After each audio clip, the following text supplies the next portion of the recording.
From all corners of the globe to your ears, it's the Midnight Movie Cowboys. Sometimes informative, sometimes controversial, but always unpredictable. It's the Midnight Movie Cowboys podcast with your hosts, Hunter, John, and Stu. And now, on with the show. Hello, everyone, and welcome to another edition of the Midnight Movie Cowboys. I am Hunter, and joining me in the Rocky Mountain High of Colorado is Mr. John Grace. Say hello, John. Hola. ¿Cómo estás? Bien. Beans and disease to you too. Speaking of Spanish language, we also have joining us from the Cecil Hotel, Mr. Eric Zaldivar. Say hello, Eric. Yo. So, Eric's the topic we have this week. We've got a lot of movies to talk about, so I'm going to skip. My fault. Yeah, I'm going to whip out your junk, and we're just going to go straight into it. The movies we're talking about this week, I guess Eric has Indiana Jones on the brain because you pitched this one to us, was doing the canon duology of King Solomon's Lines, King Solomon's Mines, and Alan Quatermain and the Lost City of Gold, the two canon films starring Richard Chamberlain as Alan Quatermain and Sharon Stone. Is it just because is it just Dial of Destiny coming up, which you're not going to watch? Not going to watch. I don't know. It's I've just been rewatching and watching for the first time a lot of these Jones clones from the 80s. And so I'm like, you know what? Well, I won't give away what I feel about King Solomon's Mines just yet. But I was like, you know what? Out of all of these, we should probably cover these two. Yeah.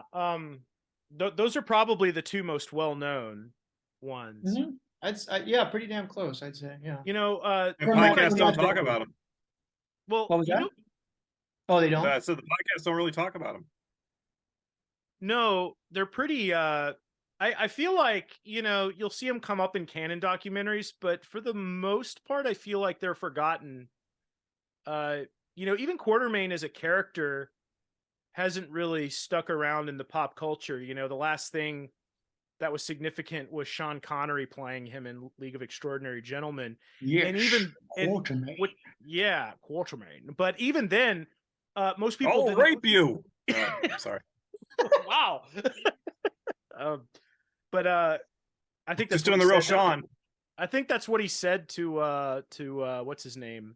Stephen To Norrington every woman he ever worked with. Oh, I'm sorry. Was it when he was asked why Stephen Norrington wasn't at the premiere? He was like, "Try the insane asylum." He was like threatening the reporters. He went to 2 or 3. There's footage of it online. 3 or 4 reporters, and he was just like, you're wearing a jock strap, are you?" And the guy's like, "No." It's like, "Oh, that's why you're smiling." Like, what? What is going on? That's why you're smiling. But even when that ever played tennis in the nude in the moonlight? There's some weird Scottish humor or something. I have no idea. Nobody can figure him out. Yeah. I feel like when that movie came out, nobody really knew who Alan Quatermain was. Maybe the last thing was these movies with Richard Chamberlain. But Did I don't you guys think watch LXG? Because if they would have actually abbreviated it, it would have been LEG. Did any of you watch LXG, League of Extraordinary Gentlemen? I saw it when it came out, and I thought it was terrible. I saw it when it came out. I liked the first third of it. Yeah, no, I thought it started strong and then it just kind of fell apart. Yeah. It was one of those kind of failed Alan Moore adaptations. That probably, not every. I think Watchmen is probably better than his book, but early on, improvement. Early on, I enjoyed V for Vendetta. I thought that was okay.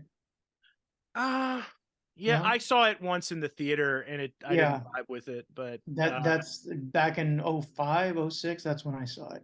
Yeah, haven't seen it since. League. Well, that's when we went to see everything. We saw movies back then. We'd give things a chance. That's why we saw League of Extraordinary Gentlemen when nobody else did. Yeah. Well, and I was like, it's a new Sean Connery film. It's from the director of Blade. I was pretty jazzed about it. I was like, oh, and it's like a superhero movie of literary characters. That's a cool idea. But the movie was just a mess. Like it just felt like nobody was in control of the ship. A lot of it felt half-baked. Yeah. It needed more time in the oven. I think the first third is pretty strong for what it is. In terms of trash, yeah. I was enjoying it early on. I remember when you meet Alan Quatermain, I thought that scene was really cool. And that Western shootout in Africa is cool. I love the, gathering the group together, Magnificent Seven, Men on a Mission style. The meeting with Mystery, aka M, aka it turns out it's Moriarty. Sorry, spoilers. It's been 20 years. And all that stuff is great. And then once they get to Venice is where it really falls apart. Yeah. A movie that sort of I had a similar reaction to was Van Helsing with Hugh Jackman. Never saw it. I never saw Van Helsing either. Although now that I think about it, League of Extraordinary Gentlemen has this, for me, the same trajectory of quality that Crystal Skull has. Really? Where it has a good first 25 minutes, and then they get to Costa Rica to the mission proper, and just slowly, gradually goes down from there. Interesting. No, I'm kind of doing what you're doing. Is I'm going back and watching all the Indiana Jones movies. I'm not watching Raiders again because I've seen that so many times. Like, there's no, I'm just watching like Temple of Doom, which I watched last night and I thought was spectacular. We could talk about it later. I have my thoughts on Doom. My opinion has changed a little bit. Okay. And Last Crusade and Crystal Skull, I want to watch those again because Last Crusade I saw a bunch when I was young, but I haven't watched it in a long time. And Crystal Skull I haven't. You saw it a bunch? You saw it more than once? Yeah. No, it was on TV. It was on TV all the time when I was a kid. Oh, it was a babysitter. Who's your babysitter? Oh yeah, absolutely. At 25,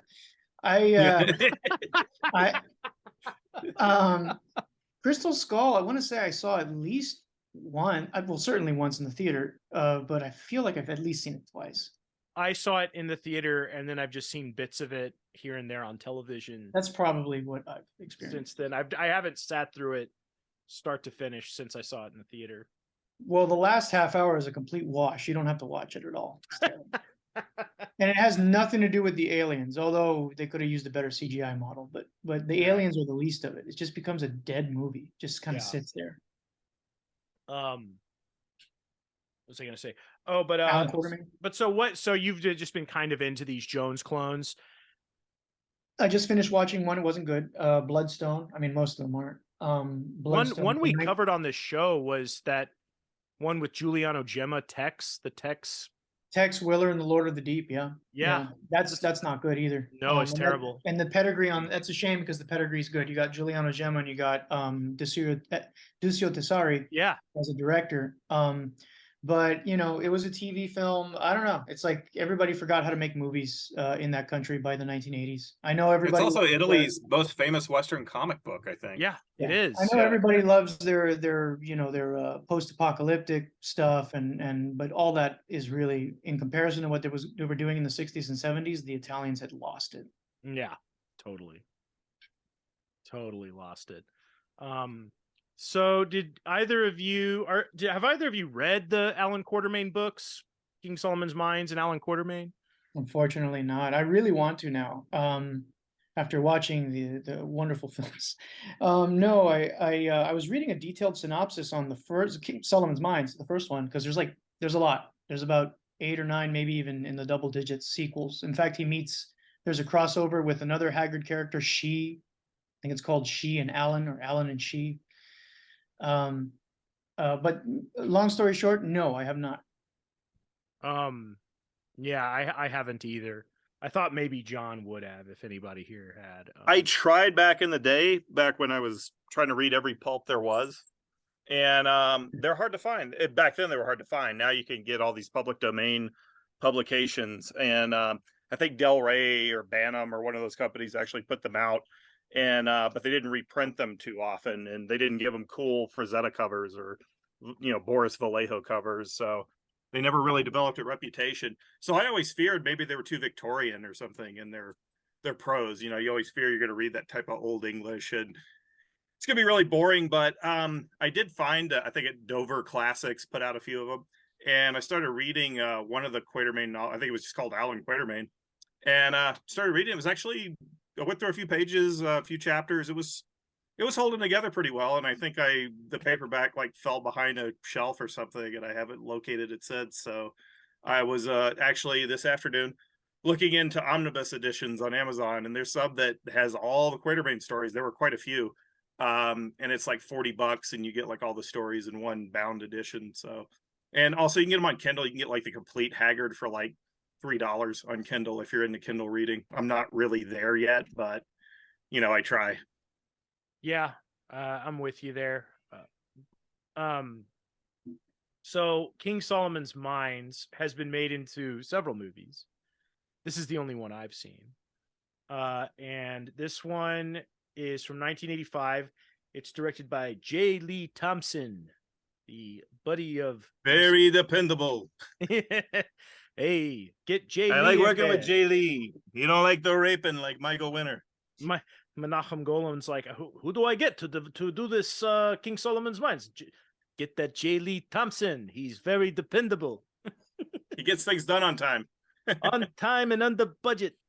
And it's written by Gene Quintano and James R. Silkey. I think Quintano was brought in to like write jokes, maybe, because he did like goofy sort of teen comedies for Canon, like Making the Grade, which was actually shot where I went to college. Starring Judd Nelson. That's cool to see locations like that. Yeah. I never would have watched that movie otherwise, but I watched it. I was like, oh, it's shot where I went to school. Well, more importantly, he teamed up with Tony Anthony in 1981. Really? Yeah, for Coming At Ya. He starred as the villain and wrote the script, and then they did it again 2 years later for Treasure of the Four Crowns, which is also a Jones film. Mm-hmm. Huh. Mm-hmm. But this one has Sharon Stone, Richard Chamberlain as Quatermain, as mentioned earlier. We've got Herbert Lom from the Pink Panther movies as a German officer who just eats sausage while he talks. Like listens to Wagner. Yeah, listens to Wagner. Because Hitler loved Wagner, so yes. And all Germans have to be like Hitler. And probably the most egregious thing is they get Jonathan Rhys Davies in there as the villain, basically doing his Sala bit from, except he's bad, from Raiders. Yeah. But so this one, like Indiana Jones, like Raiders of the Lost Ark and Temple of Doom, which were the only two that had come out by this point. This one kind of starts right in the middle of the action and just kind of you're in the middle of the mission, but the way it starts, it's like pure Indiana Jones plagiarism. Almost like right from the outset, like they have instead of the Marion getting trapped in the pots, Sharon Stone gets wrapped up in a carpet and he's chasing her through the streets trying to find out which carpet she's in. And I was going, wow, this is like, and even the Jerry Goldsmith score, it's like they were like, can you make this sound like John Williams a little bit? It's really good too. What did you guys think of that? The main theme, the music is really good. Jerry Goldsmith is a better composer than John Williams. Yeah, you look at the track record, Planet of the Apes, Capricorn 1, Rambo, created all the Rambo music. That guy is way more iconic than Williams. Well, he's more eclectic too. Williams is very samey a lot of the times. Yeah, definitely. We'll take over for Hunter, I guess. But there he is. Sorry about that. Were you recording during that time? I think so, yeah. right? Yeah. If it says stop recording, if I stop. John was saying a sacrilegious thing but I agreed with him. That Jerry Goldsmith is a better composer than John Williams. Oh, I agree with that. 100%. But it just sounded like they were like, "Can you do this to be like as much like John Williams as possible?" Yeah. He was like, "Sure, kid, I'll blow him away." Yeah, no, I Give think me Jerry that check, Golan. Jerry Goldsmith, fantastic composer. If you were to present me with, maybe depending on the project, if I was doing a Christmas movie, I might go with John Williams. But if you were to present me with who would you rather have on your film, I would pick Goldsmith. Yeah, Goldsmith's great. Doesn't have the same clout with Gen X though, so. No, but Williams is talented, but I think Goldsmith is just, he has more. I think he's got more in his wheelhouse, more sounds. Yeah. Mm-hmm. Also, Star Trek. Didn't he do Star Trek the Motion Picture? He did. Yes, I believe he did. He came up with a new Star Trek theme that I think they've basically exploited, I believe. Yes, he in did. The movies, the Star Trek movie themes, or whatever you want to call them. Mm-hmm. Yeah, no, it's those definitely, I think, did a good job of replacing the Alexander Courage theme from the show. When I'm watching the Star Trek films, listening to that the music, I can't recall the TV music. I'm not saying one is better than the other. I'm just saying that and vice versa, I can't recall the movie version when I'm watching the show. Yeah, they do exist successfully as two completely separate things, even though it's the same actors, a lot of the same talent, some of the same talent behind the camera. Yeah. But somehow they are their own thing,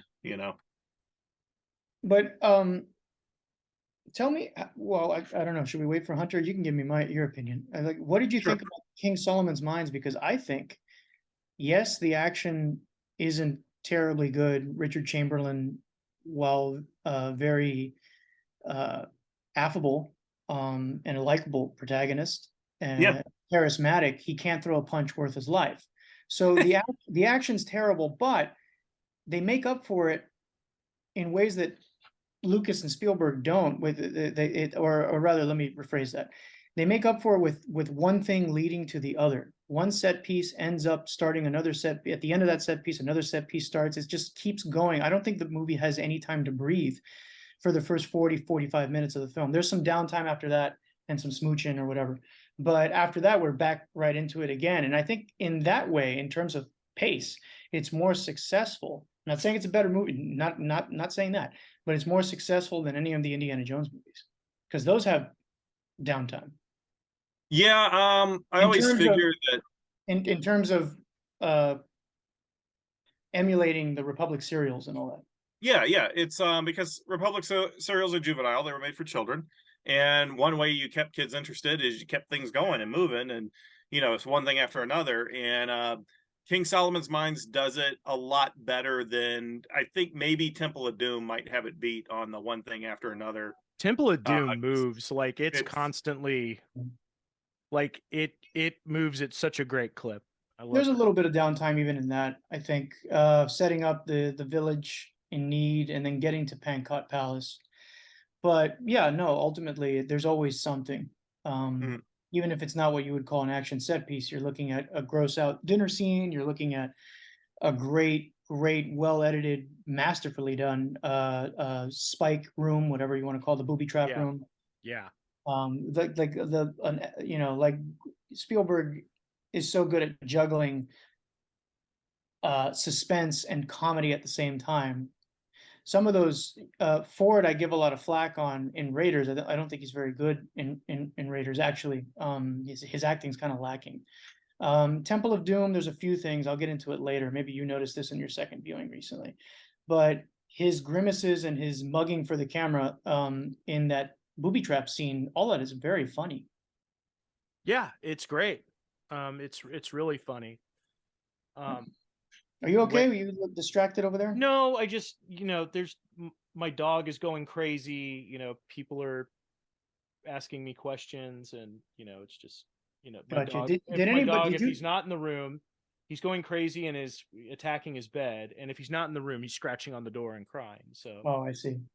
So I don't know how much of the noise he's making. I don't hear anything. I don't know how much. So we'll just. But no, it's hard to think because he's like, Did you notice since you saw it recently? Did you notice the scene just before essentially the build up to the climax and the climax of Temple of Doom? Indy just comes out of the Black Death or whatever it's called, the possession stuff, the voodoo stuff. Yeah.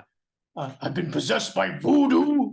Did you hear that? Did you hear that? That's how embarrassing that line is in the trailer for Dial of Destiny. I've been possessed by voodoo. You know, You got to listen to it. It's too. I haven't watched the trailer for Dial of Destiny that closely because I was already like, well, I don't want to see this. You know, We'll get into it. We'll get into it later if you want. But I have my thoughts. No, I will not be watching it. Not for free. I mean, not. I'm not going to pay money. I will not go see it in the theater. No, I'll probably catch it when it's somewhere else. Yeah. But the scene where he comes out of the Black Death or whatever it's called, he gets Willie together in Short Round. They beat up everybody. They've thrown guys off the platform, and he's just like, "We're getting out of here, all of us." Did you? What kind of a delivery was that? It was like Sylvester the Cat. I didn't notice that. All of us. Why did he have a lisp? Was he making fun of Spielberg? What's going on? I wish they would have done a retake of that. That kind of struck me as funny. I'm like, Well, John, you're making an obscene gesture, or a, yeah, you know what that means, don't you? You know what it means when he's got a lisp when he delivers that line. Yeah.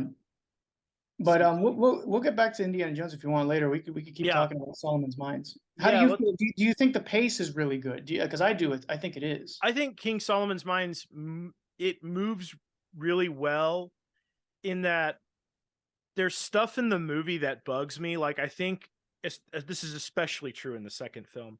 I think a lot of the costumes and sets look like kind of community theater. Like, what did we have in the wardrobe here? Let's get this little cheetah thing and wrap it around his head. Let's get this little, nothing feels kind of authentic or lived in. It kind of feels kind of junky, but there's little things like that bug me. But the movie moves at such a clip that I didn't really care because there was always something interesting happening. There was always something going on. Even when I was going, well, that's ripped off of Raiders, I was like, okay, let's go with it. It's really well paced. I think that's a testament to J. Lee Thompson too. Just, he works really well. The movie gets a lot of flack. If you've seen as much as I have of these things, you'll realize that actually this is one of the better offerings, if not the best offering. Yeah, I've seen a few bad Indiana Jones ripoffs. This is certainly one of the better ones. It's one I've never seen that's supposedly good. Is Romancing the Stone. I never saw Romancing. It's a good thing. Yeah, it's good. The thing about Romancing the Stone is, yes, it's an Indiana Jones ripoff. It most assuredly is. And the way I would define that is there's a relic in it. It's the stone of the title. So if there's not a relic in it, like in High Road to China is not an Indiana Jones ripoff. It's off the back. It wouldn't exist without Raiders coming out. Mm-hmm. But it's a Locate My Missing Father movie.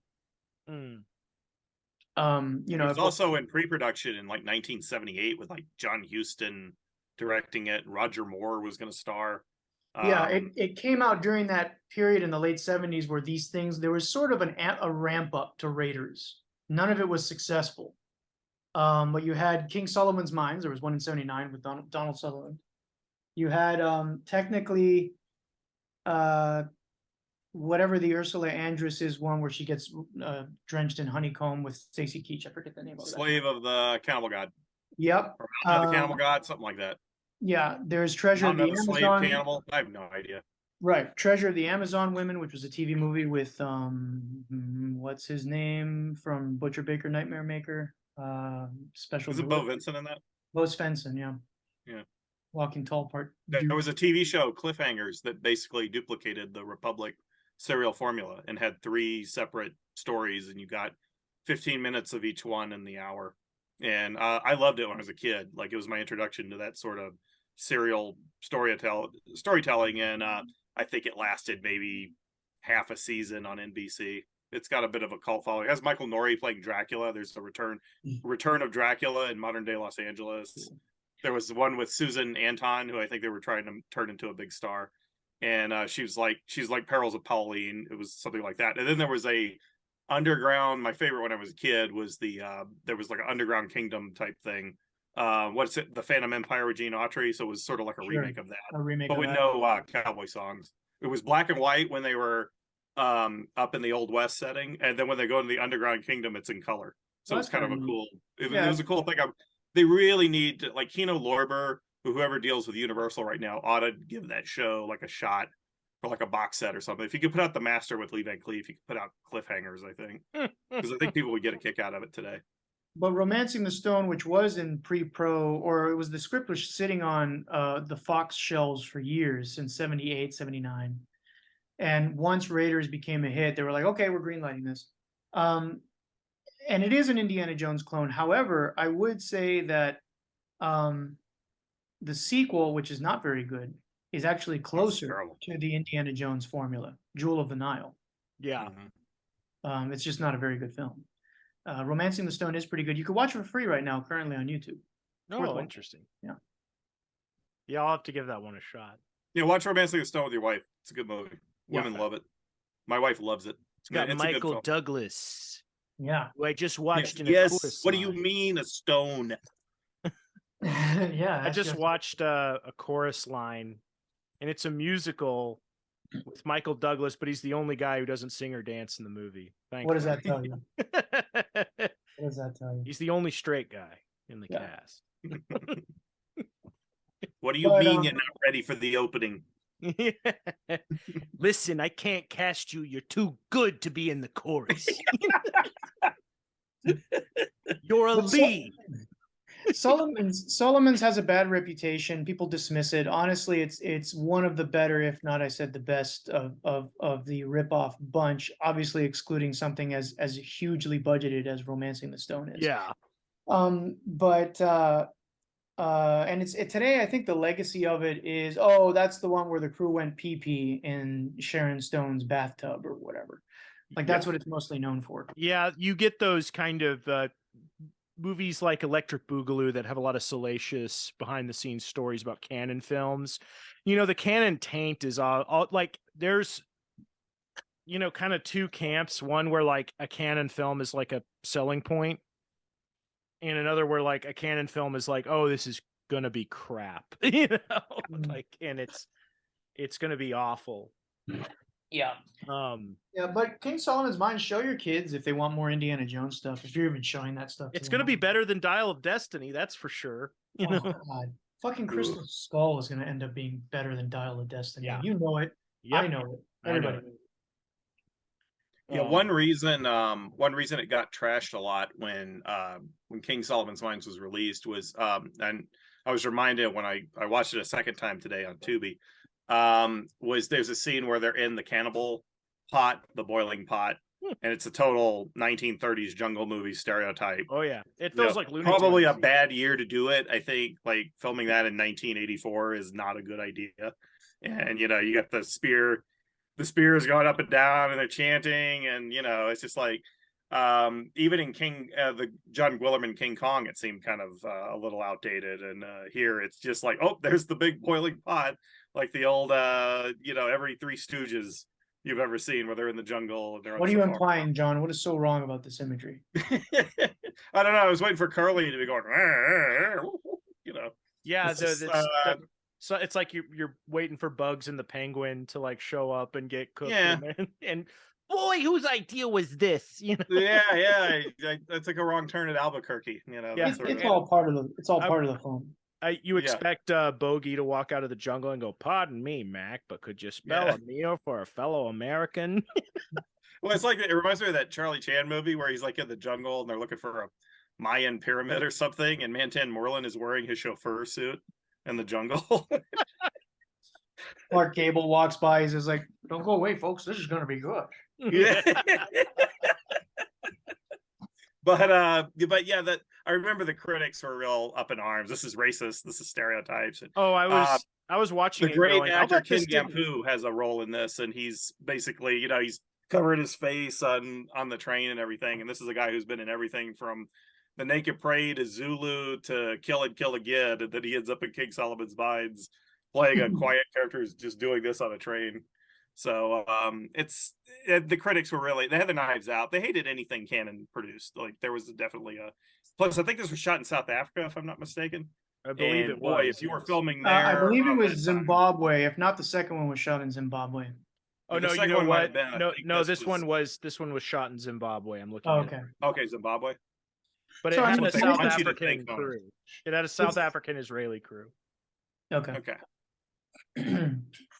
But yeah, and they also, had their knives out for it. Also, the Arab League was upset with Jonathan Rhys Davies playing a Turkish slaver. Well, there's that anachronistic language too. Like somebody gets called a towel head, and then Camel jockey is used. Oh yeah, camel jockey. Even though he's got a fez, John pointed that out today. He's not Yeah. even not even a turban. There's no towel. Hey, he's wearing a fez. And then for equal opportunity, the German is called a Kraut, which I Yes. think originates from World War II, not World War I era, which this is set in. They would call him a Hun. Yeah, that's true. I guess we should say the King Solomon's Mines, the book, is from 1885, so it doesn't take place during the time that the film. No, this this is not anywhere near the book in terms of the 40, plot. 40 years later, although it is 100 years. It was celebrating its 100th birthday, the book, when this came out. Yeah, that's right. It was. No worries And about probably copyright. not mentioned in the ads. Yeah, Not no in the worries about public. copyright, which is probably what Golden Globe is more concerned with. Yes. Yeah. And Richard Chamberlain, whose last film before this was The Last Wave, the Peter Weir film. So I guess he'd been taking a bit of a hiatus. He's Mr. Television. He's Mr. TV miniseries. Yeah. What's Born the Bird, showstopper? He was in Shogun, yeah. He was Centennial. Shogun. My son's favorite miniseries. The Yeah, he was a miniseries, TV guy. he was the best Jason Bourne. Yeah, That's right, He he did the was. Born Identity, And and everybody tells me he was way better than Matt Damon. way better than Matt Damon. That's not a tall order. No, it's not. But most people wouldn't believe you. Because he's a leading man. Matt Damon is not. Matt Damon is like a midget that somehow got leading man status. Matt Damon looks like a monkey. He's Neanderthalish. Yeah, It's he does. weird. He does. Every time I see him, it's just like He's a bit Cro-Magnon, I think. In the They couldn't get Ron Perlman? No, he's definitely I find him more believable as a supporting role. Yeah. Whenever he leads a movie, I'm out. Like, oh, Steven Soderbergh's The Informant. I'm out. No, thank you. No, thank you. I remember a time when Ben Affleck was considered the loser of that duo, and I think Isn't it crazy? the tables have turned. Isn't it crazy how narratives change? Because I remember for the longest time, Affleck was considered the dumb jock, and they were like, "Oh, the real talent is Damon." Whew. Then I think that changed when Affleck directed Gone Baby Gone. That's when everybody went, "Oh." Because for the longest time, everybody was like, we know who really wrote Good Will Hunting. It was Matt Damon, It was Matt Damon. Matt Damon. Yeah. Isn't he like super smart and a pedo at the same time? In the movie. I totally... In real life, allegedly. I haven't seen... He's not super I haven't seen Good Will Hunting since, oh gosh, I can't remember the last time I saw it. It was very close to when it came out. And I totally forgot about the pedophile angle in it. So he is a never pedo, saw it. or was he I don't know what you're talking molested? Or was he molested and therefore he I turned think into a pedo? I think he was molested, and he confesses to Robin Williams that he has urges towards kids or something. I think that's what happened. So he's a pedophile, not a pederast. And Robin Williams is like, hugs him and is like, it's okay, It's okay. Sometimes we like that young boys. Oh, okay. oh. Sometimes you get urges. Oh. Yeah, I'm never gonna watch Good Will Hunting. Good Will Hunting 2 hunting season, I might consider. Dude, Good Will Hunting 2 hunting season's awesome. Oh, I don't like the sound of them, I don't like the sound of them. Well, what are we gonna do? So action, Gus, or I'm busy, Matt. I'm busy. So Sharon Stone, what do we think, John? First 10 minutes, 15 minutes, I didn't care for her in the film. But as it kept moving, I kind of just forgot that she was basically doing the modern Valley Girl thing and, something in a 1900s setting. And, there's phases of the movie where she's great. She looks terrific in this. She actually looks better in this than she looks in the later films where she was big. And she looks good in the second film. Like, that was one thing they obviously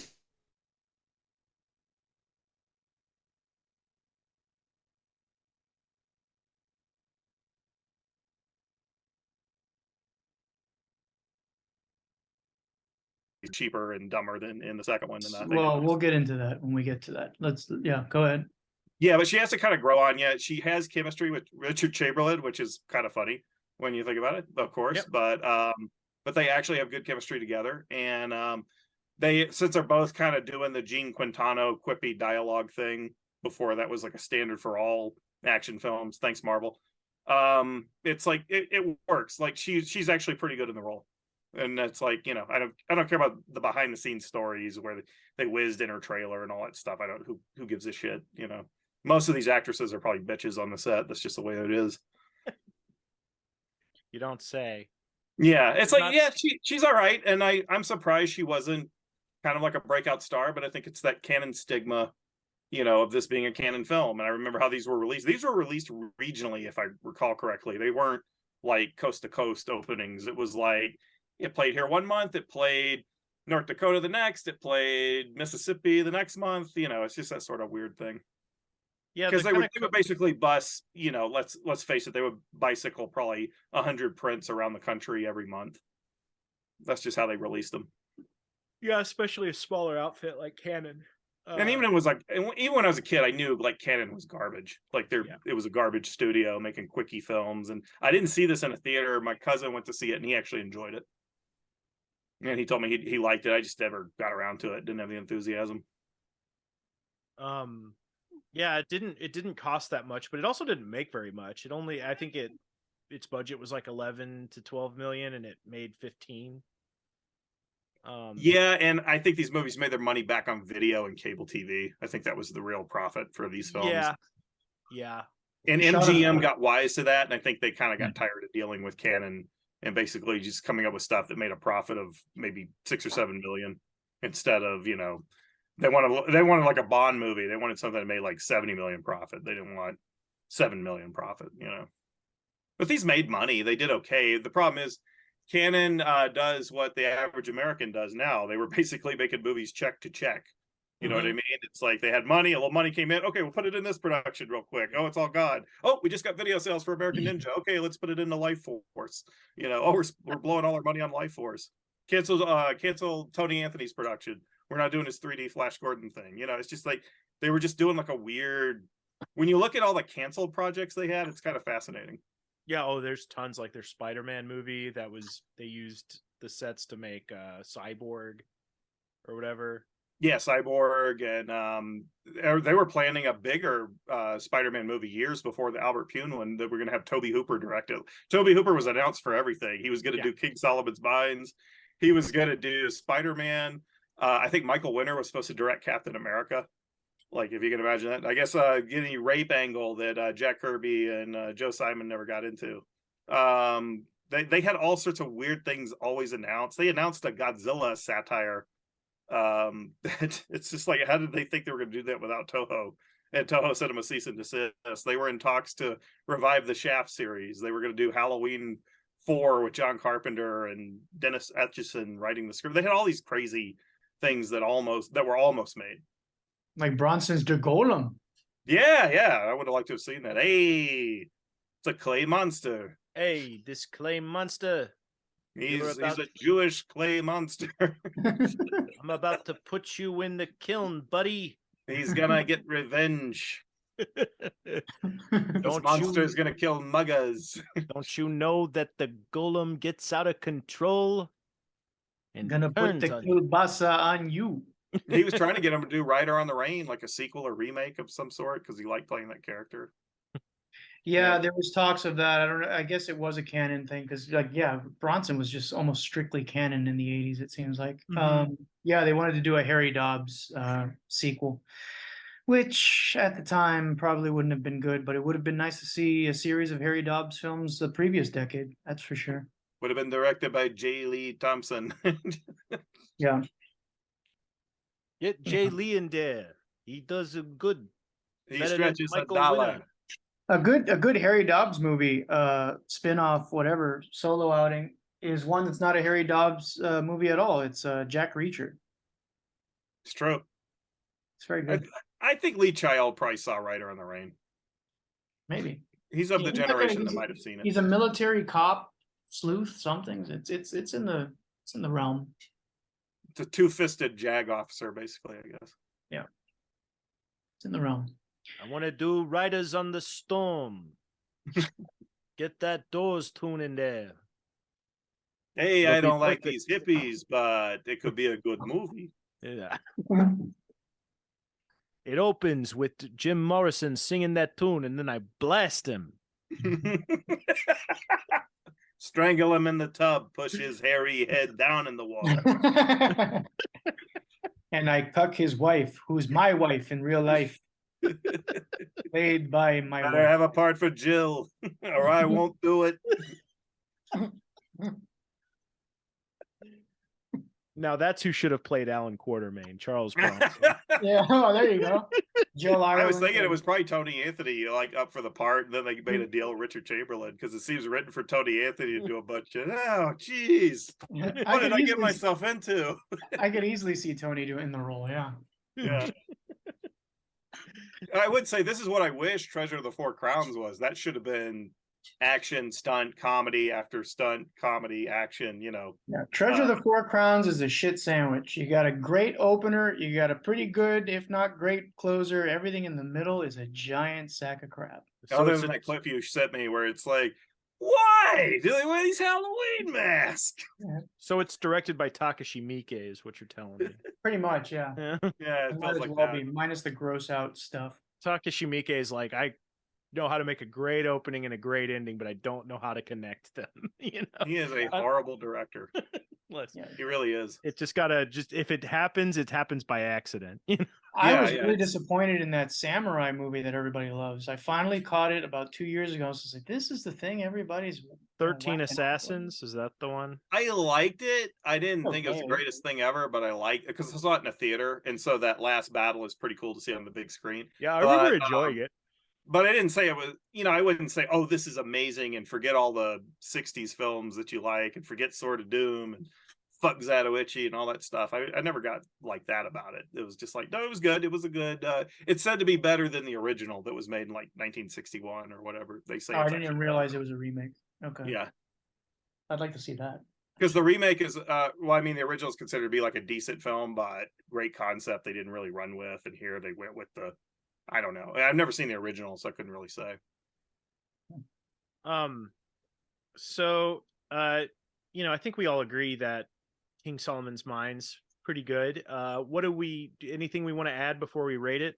You want to talk about the monsters? There's two. There's a giant spider, which looks really good, obviously. No, it doesn't. And a water monster that comes out of nowhere. And a cat. Yeah. Yeah, there's a cat. The big black cat was real bitchy. Yeah. Yeah, I don't know. I just like the monsters. It was a fun last real surprise. Yeah, and you don't get that. You know, in Indiana Jones, you don't really get a lot of like monster action, you know.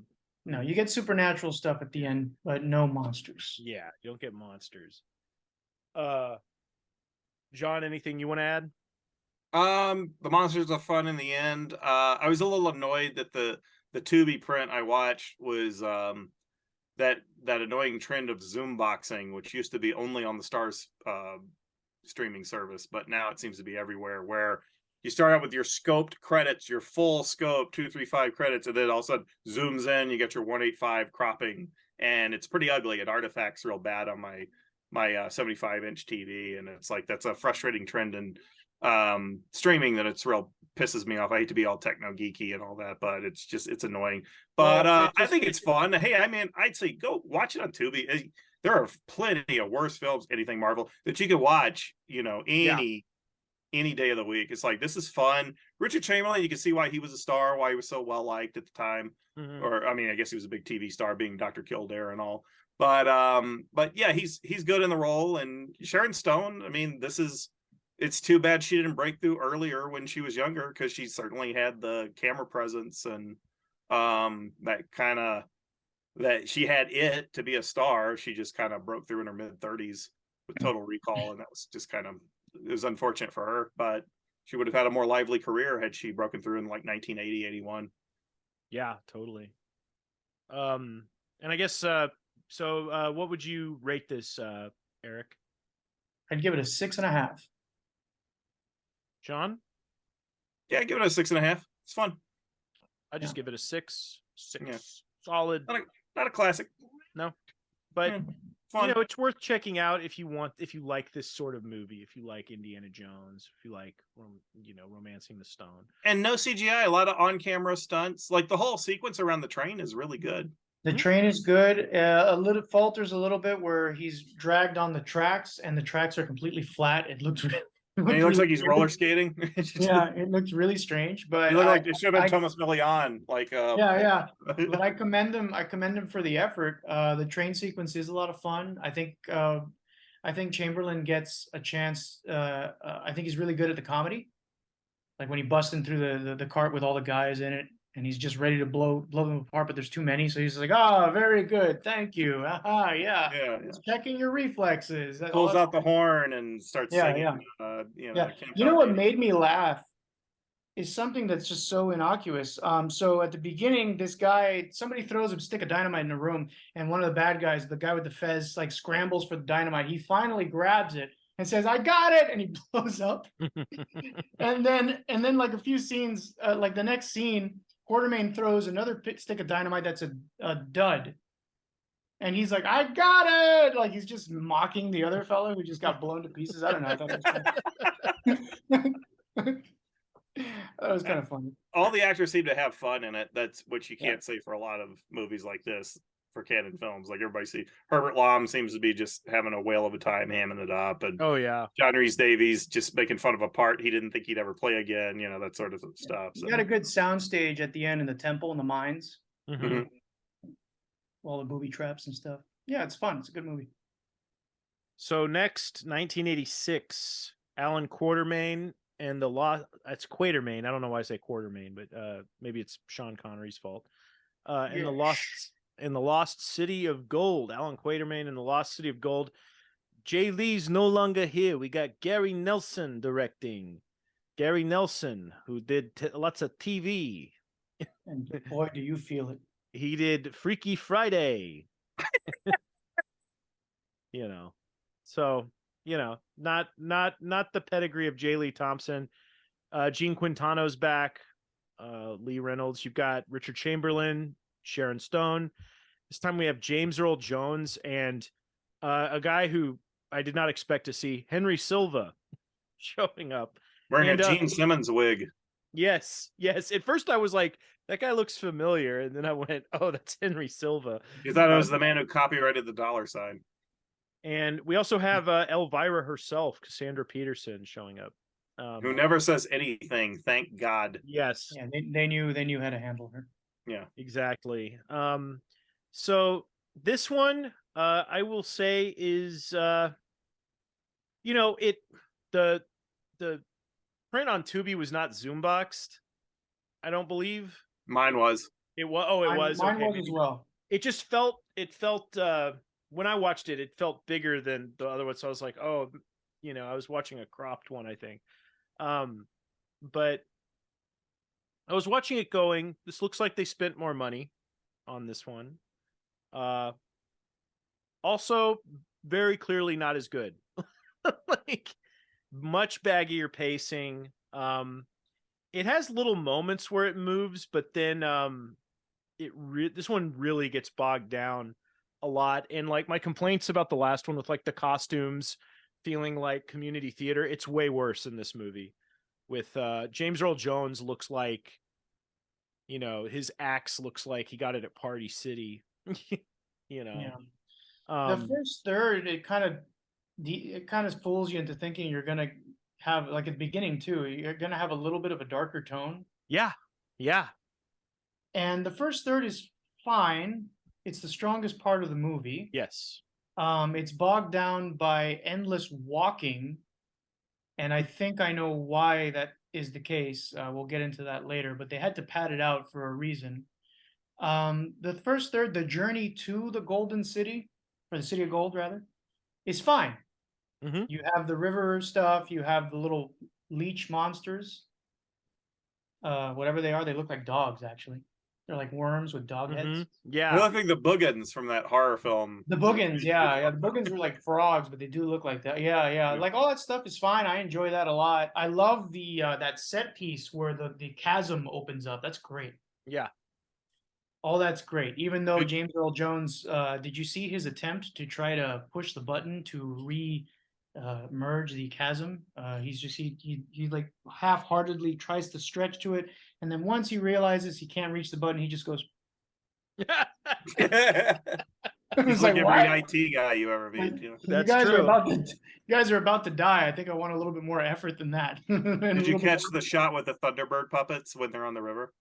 Yes. When they go into the cave, about 41 minutes Oh in. my gosh. There's like these Yeah. little Jerry Anderson Thunderbird puppets going into the cave. Yeah, that's fine. All the first third or so is fine. The getting to the city is fine. And then you get to the city and there's no movie. There's no action set pieces. Gosh, Nothing it happens. gets so boring when you get to Yeah. the city. It's like, what are we doing? What's the big action set piece? I'm going to pretend that I have superpowers by hiding a piece of dynamite underneath this stone slab and blow it up by, like, oh, ooga booga, boom. Like, what is going on? And then the trailer, and this is where the padding comes in, because there's a lot of walking in the first third. The trailer has what looks like a pretty fun sequence of people being dipped into gold and a pulley system, or a gondola, like an air gondola on a rope, and they're having a shootout on top of that thing. Alan Quatermain is whipping people. None of that is in the film, and it's clearly in the City of Gold. Where did all that go? What happened? Why is it not in the film? It clearly needs those action sequences. Yeah, the stuff in the City of Gold's really boring. There's a lot of City of Gold politics that it's just, who cares? This priest is at odds with this person, and they're making these gold statues out of people, and I remember going, well, I'm kind of enjoying this, and then we got there, and I was just like, it was one of those things where I kept checking how much longer, like. Plus, the City of Gold is like it's like a water district building, like in the middle of, the South African jungle or something. Yeah. It's just like, obviously they didn't build anything for it. They just found an odd looking building, like probably run by a bank or something. It's so funny. I remember thinking, oh no, when they see the City of Gold and they're like, look, it's the City of Gold, and it's so not impressive. You're just like, I don't know, if I was an explorer, I'd be like, I found the City of Gold. If I saw that, I'd be because like, you expect like gold pagodas and pyramids, like a pulp illustration. Yeah, and then it looks like this bank in the middle of the field. something the Spanish were searching for back in the 1600s. Right. Just not this. This I mean, instead you get boring Dutch architecture, basically. Yeah, I was like, if I was on an expedition and I saw this, I'd be like, perhaps they can point me towards the City of Gold. Well, the funny thing is, Quatermain's brother is played by Richard Chamberlain's lover. Oh. And when they embrace each other on camera, there's way more chemistry between them than he has with Sharon Stone. Oh boy. But yeah, it just dies on the wire 40 minutes in. It's so weird. Yeah, I don't know what they were thinking. And if you again look at that trailer, it's got scenes in it that aren't in the film. Well, and I think the bloom was off the rose by this point, because this one cost 13 and it only took in 3.8 at the box office. Deservedly so. It's terrible. Yeah. I presume it was shot back to back, but I guess I'm wrong. It was according to well, I guess we're going by the people who worked on its knowledge, but yeah, it was a back-to-back affair. Oh my God, that Indian guide is horrendously bad. He's so annoying. He's the Jar Jar Robert Donner. He's the Jar Jar Binks of the movie. Oh my goodness. Who was in Rio Bravo, by the way. That's right. Wow. And he was also in El Dorado too, and Rio Lobo. So he was in the all Hawks three of liked those. him, basically. Yes. Well, I like Rio Lobo. And Vanishing Point too. And El Dorado. El Dorado is really good. Rio Lobo people shit on, but he was in Chisholm. Vanishing Point, Chisholm's not great. Damnation Alley. Isn't Chisholm the one with Lloyd Bautista? Another. Yeah, he's got the best line in the movie. Yeah. Oh, and he played Preacher in High Plains Drifter. Okay. Okay. So he was in Clint's crew for a cup of coffee. And not to be, not just to work with Clint, he was with Bert in The Man Who Loved Cat Dancing. Oh, the one where somebody died. Yeah. And it plagued the film and gave it a rep. Bert killed him. Like, I didn't kill him. I didn't kill a son of a bitch. But yeah, so Robert Donner, who played Shawarma. Shawarma. That's right. That makes me Shawarma's funny. He's bad though. Oh my god, is he annoying? Oh, he's Too bad so they didn't do a irritating. third film with his brother Grape Leaves taking over his part. Shawarma. He's played by Robert Downey Jr. Shawarma. I love shawarma. Oh, we're gonna get some shawarma after this. Oh my god, was that the Avengers where at the end that was in the post credit Avengers. sequence where it's just like, oh We're god. just sitting around eating shawarma. Into cinema. Thanks, guys. Appreciate it. It was done. It's over. Rest in peace, movies. You had a good run. Yeah. But yeah, this one, doesn't have the kind of you don't have the charming cast. The villains, like Henry Silva's villain, just looks like a slob. It's not very interesting. It's a weird wig. He just screams for the most part. Yeah, Elvira or Cassandra Peterson, we commented that it's probably best that she doesn't speak because she can't act, but she's just kind of window dressing. James Earl Jones is clearly filling in for John Rhys Davies in terms of legitimizing the project. Like, ooh, we got a Lucas Spielberg alum. Yes. Yeah. And he's fine. Yeah. Again, his outfit and his axe look lame, bad. but the strong stuff is the first third of it, and then everybody just kind of stands around with nothing to do for the rest of the movie. And then there's a siege at the end, but it's not particularly good or interesting. Oh, it's boring. It's it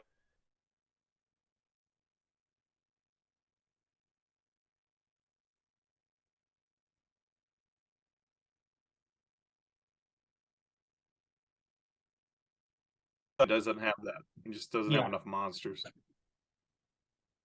flying around. It could have used some kung fu too, and had it been made a few years later, maybe it would have had that. They should have gotten Sammo Hung in there. Yeah, bring Sammo Hung in. He'll do all those crazy angles, and Chamberlain will punch. He'll do one of those gay punches on a villain like Henry Silva, and you'd see like powder fly up and his jaw contort. Yeah, it would look cool though. It would save the boring ass movie. Yeah. They have that gold pit, and they don't even utilize it. Obviously, if you watch the trailer, you'll see that they did. But like, they have that pit of gold, and it's just like, why is that there if we're not going to have that as the climax or something, or have a set piece around it? The whole thing is baffling. It really is. It's almost like it didn't make it in editing, or they made a decision they were going to go for a PG and instead of a PG-13 when that may have meant something. I don't know, and maybe they're going to market it as a kids film. Because do you remember the Casper Van Dien Tarzan film, Tarzan and the whatever? Yeah, it was originally R-rated. Yeah, originally it was supposed to have like a ton of action and violence, and then they decided, no, we're gonna make this for families, and they made like a soft PG Tarzan movie. Yeah, thanks Disney. Thanks a lot. The PG-13 was pretty new at that point too, so I think they were coming down on this kind of movie a little bit. Yeah, like it had to be more kid friendly or something. I don't know. I can't remember what the rating was, but sometimes it's also just like maybe they shot Hot Reels for the trailer only. I don't know. I don't know why they would do that. Maybe they thought it was too similar to Temple of Doom and they were going to get sued. That's a lot of it obviously the big influence here is Temple of Doom, clearly, but it's the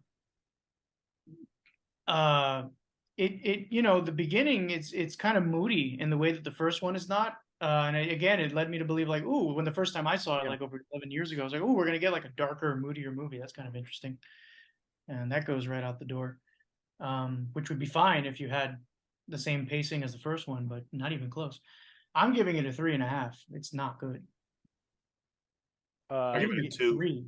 Yeah, I'd give it a 3. Just disappointing. The first movie I was kind of surprised by enjoyed it.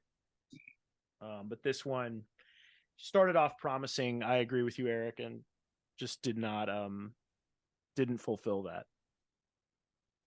Well, are we going to ignore the 800-pound gorilla in the room, which is the fact that the first one looks better to us now because recent Indiana Jones entries have sucked lemons? Yes. Well, there's that. Sure. I didn't even consider that. But yeah, of course. I mean, I saw Solomon's Mines. I'll get into this story if you want, since we'll get into Indiana Jones, I guess, proper. So back in 2011, I was a very, very bad student in college. And I had to take, because of my failures, whatever, I had to take I was put on academic probation. And so they forced me, it's a scheme, really.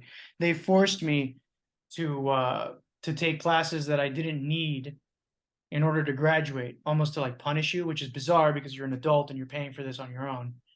What does it matter if I fail a class or not to you? But anyways, it doesn't matter. I went to a predominantly black school, and don't worry that there's going to be a reason I said that in a second. And it's not going to be a racial joke. But so I had to take a speech class, and they asked us, one of the projects was a PowerPoint presentation. And at the time I was writing an article it never ended up happening, but I was writing an article on Jones clones. I was writing an article on Indiana Jones ripoffs. And I said, the hell with it. I'll just turn my research and everything into this PowerPoint presentation. A, it could be something I actually enjoy, and B, the work is done. And I did the whole thing. The presentation was about 10, 15 minutes, maybe 20 at the most. And afterwards, the professor turned to the class and asked, any questions for Mr. Zaldivar's presentation, whatever. And nobody raised their hand except one girl. And she said, she says, yes, Shamiqua, tell me what you thought about Mr. Zaldivar's presentation. It'd be about that cowboy man. Cowboy man? Just because Indiana Jones has a hat, has a fedora, which is not a cowboy hat. And it dawned on me then, it's like, yes, I'm aware that largely that demographic wants to kind of separate itself from the pop culture of the mainstream in a lot of ways. But was it indicative of something else? And I understand that this is anecdotal, but was it indicative of that at some point soon, Indiana Jones, the character, the franchise, the Raiders films aren't going to mean a lick to anybody? Is it something that's like from a bygone era that nobody cares about, and maybe the films are boring to them? I think the movies that Indy is pulling from, that stuff's gone. Like, that has no juice in the culture. No, that's over. Yeah. But Indy himself, I was surprised by what she said, because there's no cowboy man in my presentation. I didn't even talk about Tex Willer and the Lords of the Deep. So I was confused. I was like, how is it possible that somebody has never heard, this is the first time they've encountered this character before? It seemed unthinkable to me in 2011. Yeah, I mean, I don't know. It's weird. Sometimes you encounter people who just haven't. I feel like that was kind of the vibe in the room. So we're talking about a dozen or more than a dozen people. And yeah. I just thought, I wonder at some point, like all these things that we think are timeless, Star Wars and all this stuff, are they really? Or are we still 40, 80, maybe even 100 years off from finding that out? I don't know. I mean, when I encounter, I feel like when I interact with teenagers, Indiana Jones still has some okay. Yeah, you'd be a better judge than I'm talking about 20, 30 people in a room from 10 years ago. It's not, he doesn't have Star Wars juice, probably because those movies have, that franchise has been, it hasn't stuck around like Star Wars has. So it's there, but it's not as prevalent as Star Wars, because Star Wars keeps putting out movies and TV shows. In fact, what I'm most surprised by is when you talk to young people, they don't have the reverence for the original series that the Gen Xers and millennials do. Yeah, Star Wars was definitely sold to millennials better It originated with Gen Xers, but it was sold to millennials better than it was sold to the Zoomers for sure. I'm just pointing out that how the sad Zoomers like the TV stuff. They like Rebels and Clone Wars, and they like Mandalorian. You know, if you ask Zoomers what's your favorite Star Wars thing, you're probably not going to hear Empire Strikes Back. Yeah.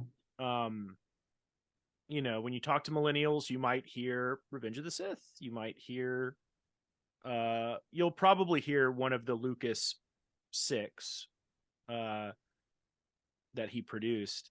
But when you talk to Zoomers, all bets are off. It could be like, you know, it's probably something television that they like the most. So maybe it's just the demographic thing. Although, I mean, it's really sad because, you know, as little as 40, 50, and 40 years ago even, I always look at opening day videos and stuff like Return of the Jedi I saw recently in 1983 of everybody pouring out of the theater and pretending to like the movie.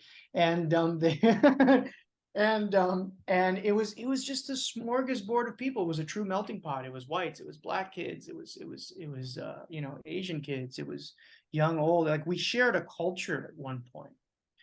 And the same, like, there's a Richard Harrison was on a game show. It's a lot like What's My Line, where they try to guess what movie Richard Harrison was in or something. It's from the 80s. And there was 2 white guys on the panel who were trying to figure out who Richard Harrison played in a particular film, and there was one black lady. And she was like making references to Moondoggie, which is Gidget's boyfriend in those series of films. And it's just like, that's unthinkable today. Yeah, it wouldn't happen now. They've completely separated themselves. Like, we've all separated ourselves, pop culture wise. And we used to live under this American culture where we all kind of saw the same stuff. I mean, yes, there was deviations and things like that, but ultimately the event movies everybody got together and watched. Now I don't believe that's a thing. Yeah, everybody saw Ben-Hur. Everybody saw the 10 Commandments. Everybody, you know, would see How the West Was Won or whatever the hell, you know. Everybody saw their theory. Yeah, I mean, everybody. I can't think of it. Jurassic Park, if you want to get very far into it, you know, everybody in 1993 still was part of that culture, I want to say. Yeah. But over the course of the past 30 years, that's eroded. Oh yeah, totally. You know, there's so much content now that everybody's attentions are diverted and distracted, and you know, people are watching this show on streaming, people are watching that. You know, it's pretty rare that you get a water cooler movie or show. I don't think you can. I think it's impossible now. I don't think it possibly exists. Is the Pandora's box never to close again? It's open now? It's over? I don't know, man. The landscape's changed so much. It's hard to say that it's going to go back, you know. All right, so you wanted to talk Indiana Jones real quick. So what were your thoughts there, Eric?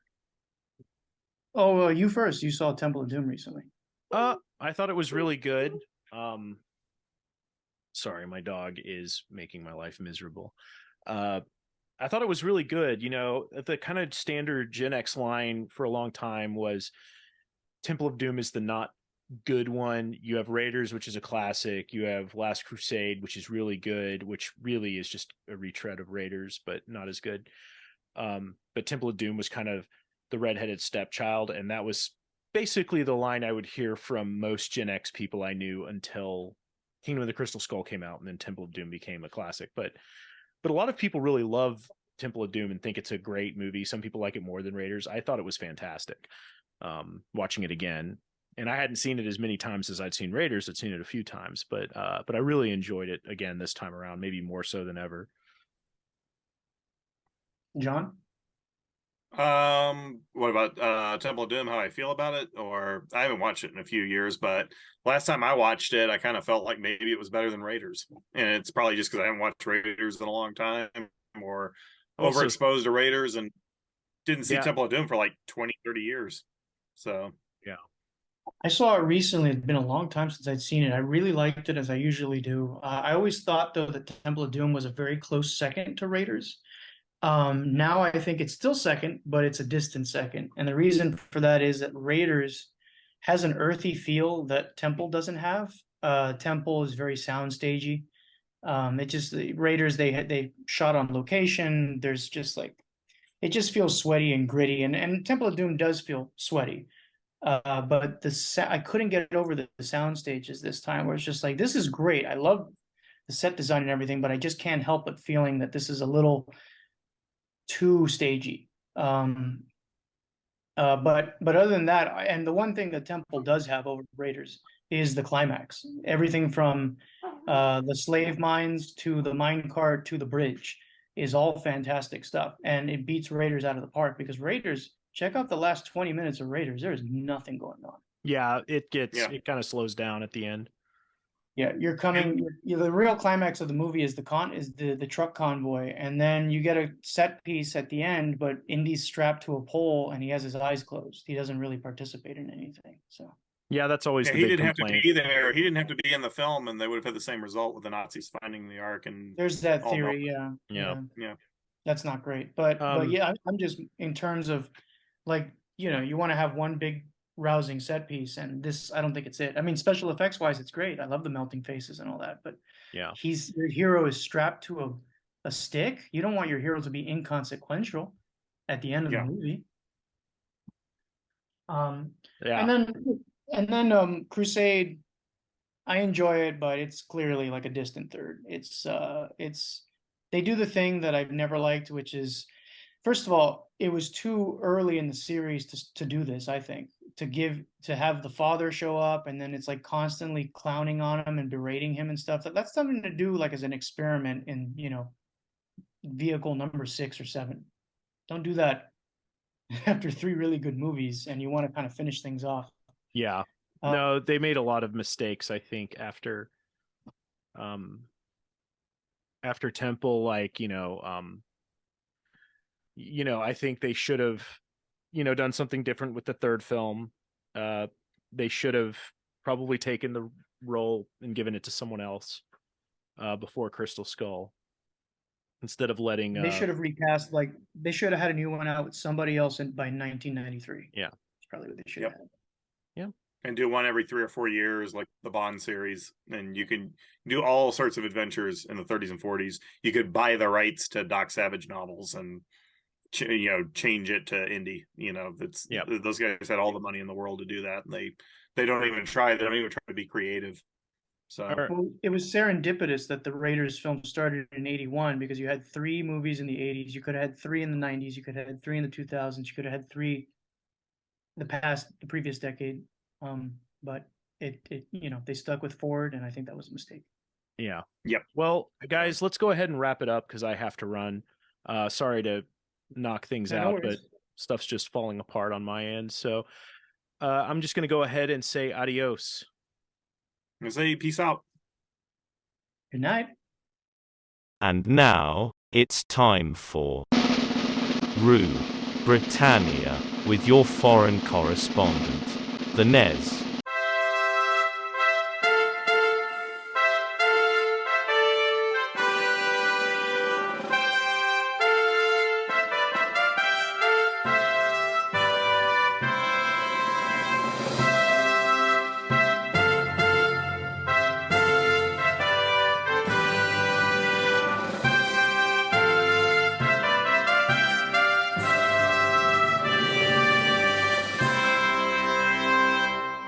In a move that will surprise nobody other than those who still think that Hunter Biden pays for his own drugs, the summer silly season kicks in with all the predictability of 5 Marine explorers looking for a can opener.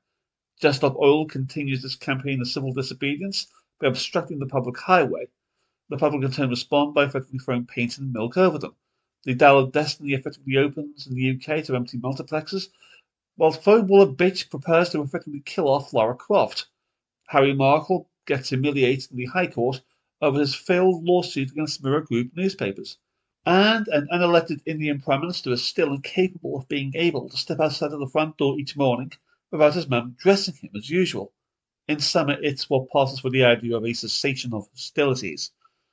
Anyway, as the London mayoral election kicks into low gear, the Tory electoral primary was rocked when one of the candidates vying for the nomination sensationally dropped out after claims of sexual harassment. Danish businessman Daniel Korski, and as you can tell he's a Londoner, ended his campaign after a TV writer with a face that basically clearly sucks jam from a wooden spoon accused him of doing something or another basically 15 years previously. Fair enough, I suppose, when you've been groped, why wait? Anyway, the shoo-in now leaves two candidates. Saucy Broad Susan Hall, who actually, to give her due, is actually from London, and a Bangladeshi Muslim immigrant. He, like Korski, is clearly a Londoner. Cockney Sparrow! Witch trials and the independent inquiry into the COVID-19 window this week vomited up things which, frankly, some would have wished would have just simply still stayed buried after all these years. Well, after all, it was only 3 years ago. Mass murder and former Health Secretary Matt Hancock denied taking the advice of scientists offering a worst-case scenarios as fact. The criminal suspect and ex-SNP leader Nicola Sturgeon used the witness box to bang on about their loathing of Brexit, only to be metaphorically slapped down by counsel instead. That said, if upon the report's findings and conclusions Hancock and Sturgeon are bestowed multiple counts of manslaughter, then it really will be an impressive form of value for money for the taxpayer. And on the subject of witch trials, a researcher at a woke CRGT think tank picked up a cool £100,000 compo package after an employment tribunal held that she was unfairly dismissed from her job for stating that people can't biologically change sex. Maya Forstater walked out of the tribunal with bars of Nazi gold in her pockets after proving the basic scientific fact this week after her previous employer, the Centre for Global Development, contested the case after their law firm advised them that they were onto a woke mind-bending winner. It's at this point that I would normally hope that the winning side would donate the money to a charity for homeless teenagers. On this one, however, one hopes that she'll spend the money on fags and beer.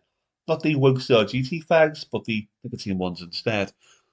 Further notes in passing, failed Pakistani boxer Amir Khan gets to a right bowl of non-halal stew this week when he is effectively exposed asking a model to send him naked photographs. Makes a change from asking goats. The Philip Schofield affair trundles on with Schofield and his underage ex-boyfriend Matthew McGreevy being interrogated by the barrister leading ITV's independent inquiry into the allegation that basically ITV shielded Schofield, which they did. And finally, a British tourist in Rome pleads for forgiveness from Italian police after being arrested after being caught carving his name onto the Colosseum's wall. One can only hope that the pasta bashers carve a knuckle duster onto his forehead. Pax.